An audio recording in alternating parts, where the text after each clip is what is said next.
Hello little learners, I hope you all are doing great. So आज हम NCERT का English subject का class first का unit 7 complete करेंगे। और प्रीवियस वीडियो में हम यूनिट 7 का फर्स्ट पार्ट कर चुके हैं। सो आज हम इसका सेकंड पार्ट कंप्लीट करेंगे, which is a story, and the name of the story is सुंदरी। सो इसमें एक काइट, अगेन हमने फर्स्ट पार्ट में भी काइट की पोएम पढ़ी थी और इसमें भी काइट के ऊपर ही एक स्टोरी दी है जिसको हम रीड करेंगे, इसको अंडरस्टैंड करेंगे और कुछ एक्टिविटी क्वेश्चन आंसर्स हैं चैप्टर रिलेटेड जो हमें कंप्लीट करने होंगे। So let's start it. Sundari was a big red white and blue kite. Sundari एक बहुत बड़ी, बिग मतलब बड़ी, लाल, सफ़ेद और नीले रंग की पतंग थी। When Bobby made her, she smiled at him. जब बॉबी ने इसको बनाया तो पतंग ने बॉबी को देख के स्माइल किया। बॉबी इस बॉय का नाम है जिसने इस पतंग को बनाया है। यू आर ब्यूटिफुल, ब्यूटिफुल मतलब होता है सुंदर, तुम बहुत सुंदर हो। And I will call you Sundari, he said. तो बॉबी ने जब पतंग बनाई तो उसने पतंग को कहा तुम बहुत सुंदर हो और मैं तुमको सुंदरी कहूँगा। One day Bobby took Sundari to the fair. Fair का मतलब होता है मेला।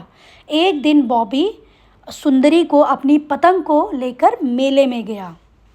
The band was playing and every one was smiling. Band का मतलब होता है a group of musician. Musician का ग्रुप होगा जिसमें वो अलग अलग इंस्ट्रूमेंट प्ले करते हैं और लोग उस सॉन्ग को, म्यूज़िक को एंजॉय करते हैं। सो जो फेयर था, मेला था, उसमें बहुत अलग अलग एक्टिविटीज़ होती है। तो मेले में एक बैंड भी था जिसमें म्यूज़िक्स प्ले हो रहे थे और लोग बैठ के स्माइल कर रहे थे, मुस्कुरा रहे थे, खुश थे। A merry go round was playing a happy little tune. अभी हमने एक चैप्टर मैरी गो राउंड के ऊपर ऑलरेडी पढ़ा है। मैरी गो राउंड क्या होता है? एक झूला होता है, गोल राइड होती है जिसके ऊपर बच्चे बैठ के इसको एंजॉय करते हैं। सो मैरी गो राउंड भी प्ले कर रहा था और उसमें बहुत ही हल्की हल्की, बहुत अच्छी सी ट्यून मतलब होता है म्यूज़िक बज रहा था।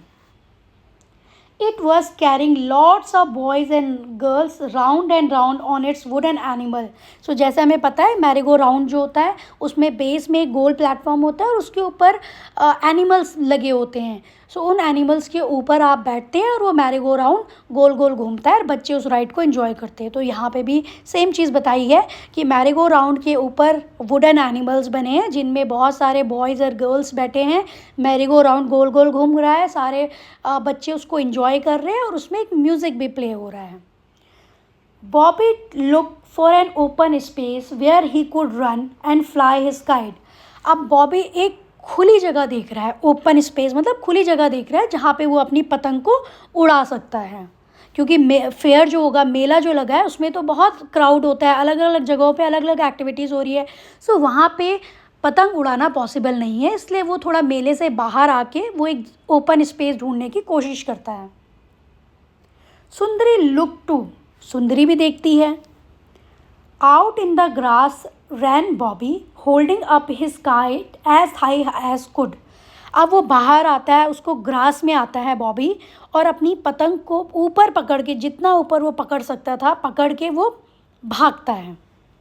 Puff the wind came along. Puff मतलब होता है हवा का झोंका। हवा का झोंका भी आया। सुंदरी स्टार्टेड टू फ्लाई अप, और सुंदरी ऊपर उड़ने लग गई। But she couldn't go very high. High मतलब होता है ऊपर, ऊंचाई तक। लेकिन सुंदरी बहुत ऊंचाई तक नहीं जा सकी। A little dog was holding on to her long tell.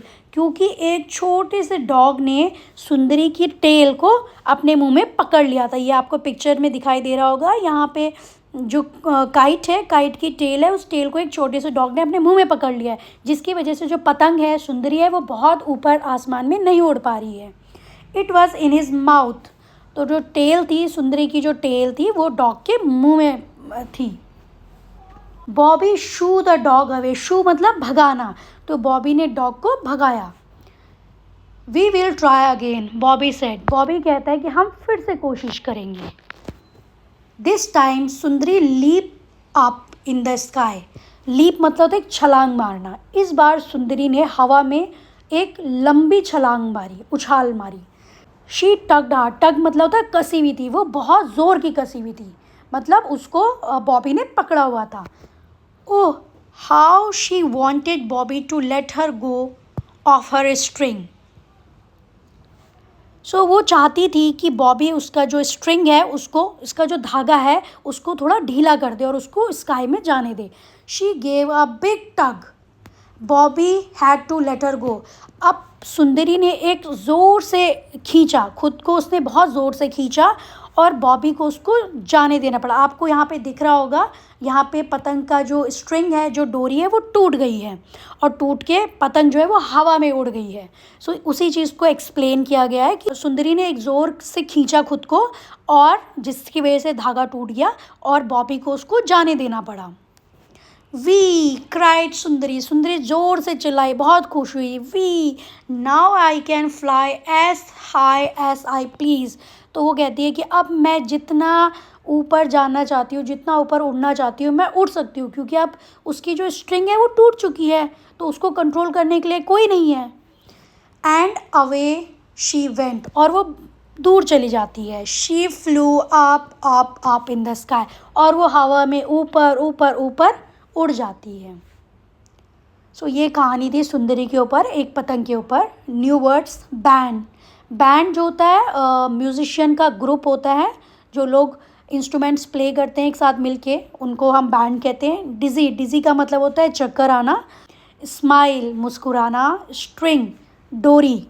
टग, टग मतलब होता है कसना. विंड, हवा.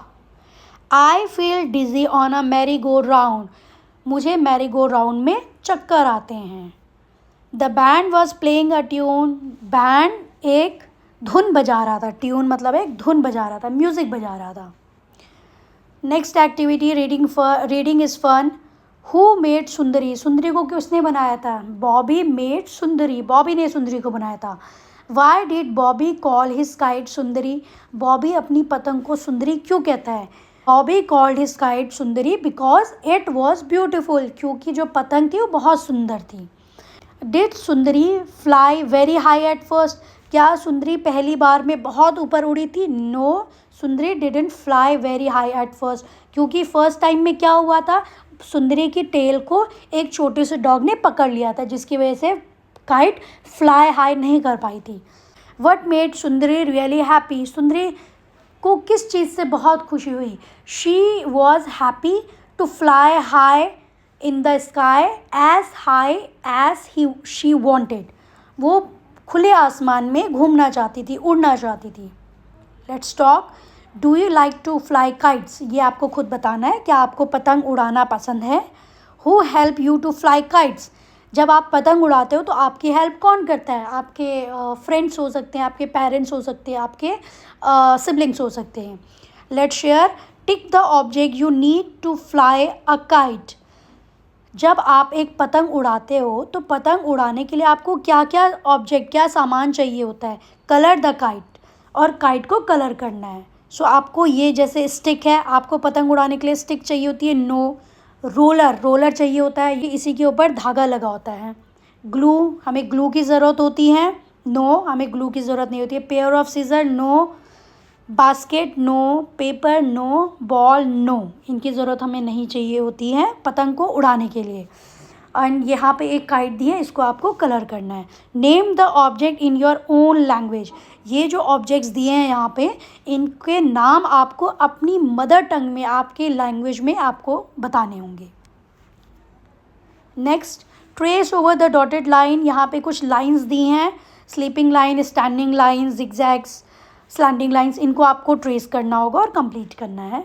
Next, look at the pictures and tell the story in your own words. यहाँ पे स्क्रीन पे आपको एक पिक्चर्स दिख रही हैं, इस पिक्चर्स को देख के हमें स्टोरी को कंप्लीट करना है. The umbrella and the crow, ये हमारी स्टोरी का नाम है. सो इसी स्टोरी से रिलेटेड ये एक्टिविटी दी है. Rearrange the following sentences in the right order to make it into a story on the left page. So यहाँ पे कुछ सेंटेंसेस दिए हैं, लेकिन ये करेक्ट ऑर्डर में नहीं है, इन्हें हमें करेक्ट ऑर्डर में लगाना है और लेफ़्ट साइड में ये जो पिक्चर्स दिए इसको हमें कंप्लीट करना है. So first sentence will B, it is raining, बारिश हो रही है. Second, the girl has an umbrella, लड़की के पास अम्ब्रेला है. अ विंड ब्लोज, हवा चलती है. Third sentence will be the wind blows. Fourth, the crow flies away with the umbrella, कौवा अम्ब्रेला लेके उड़ जाता है. Fifth, the umbrella hangs from tree, umbrella को लेके वो पेड़ पे उसको लटका देता है. And last sentence statement, the umbrella is now a nest, umbrella जो है वो उसका कौवे का नेस्ट बन गया. उस अम्ब्रेला में अब उस कौवे के बच्चे रह रहे हैं, जैसे आपको ये इमेज में भी दिख रहा है. सो फर्स्ट इमेज में दिख रहा है कि गर्ल है, उसके पास अम्ब्रेला है, बारिश हो रही है, हवा भी चल रही है. नेक्स्ट इमेज में आपको दिख रहा है कौवा आया, कौवे ने उसका अम्ब्रेला ले लिया है, कौवा अम्ब्रेला लेके उड़ गया है. उसके बाद कौवे ने अम्ब्रेला को एक पेड़ पे लटका दिया है और उसमें उसके बच्चे रहने लग गए हैं, मतलब वो एक नेस्ट बना दिया है. Next let's read and right. कुछ वर्ड्स दिए हैं, इन्हें हमें डॉट्स को ट्रेस करना है, वर्ड्स को कंप्लीट करना है और इन्हें पढ़ना भी है. फर्स्ट वर्ड क्रो, कौवा. गर्ल, लड़की. नेस्ट, घोंसला. ट्री, पेड़. विंड, हवा. That's all for today's video. I hope आपको ये चैप्टर समझ में आया होगा. Thank you and have a nice day.